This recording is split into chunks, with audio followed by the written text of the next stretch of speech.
Right breaking news చూస్తున్నాం. BRS అధికారంలో ఉన్నప్పుడు కేసీఆర్ కుటుంబం తెలంగాణను దోచుకుందని మాజీ ఎంపీ టీపీసీసీ ప్రచార కమిటీ చైర్మన్ మధు యాష్కి గౌడ్ మండిపడ్డారు.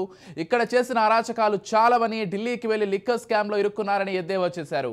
అమెరికా వెళ్లేందుకు ఫ్లైట్ టికెట్ కొనేందుకు కూడా డబ్బులు లేని రోజులు మర్చిపోయావంటూ కేటీఆర్ ను ఉద్దేశించి ప్రశ్నించారు. తెలంగాణ రాకముందు రబ్బర్ చెప్పులు వేసుకుని తిరిగారని, ఇప్పుడు మీ ఆస్తులు ఎంత అంటూ ప్రశ్నించారు. దుబాయ్లో కల్వకుట్ల కుటుంబానికి ఉన్న ఆస్తులు అందరికీ తెలుసన్నారు. నిరుద్యోగులు ఎన్నో ఇబ్బందులు పడి ఏళ్ల తరబడి పరీక్షలకు ప్రిపేర్ అవుతున్నారని, అలాంటప్పుడు నోటిఫికేషన్లు వాయిదా వేయాలని చెప్పడం ఎంతవరకు సమంజసమని మండిపడ్డారు.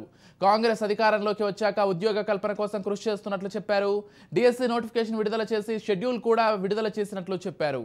పరీక్షలు వాయిదా డిమాండ్ వెనుక కోచింగ్ సెంటర్ల కుట్ర కనిపిస్తోందన్నారు. విచారణ జరిపి కుట్ర వెనుక అసలు కోణాన్ని వెలికి తీయాలన్నారు.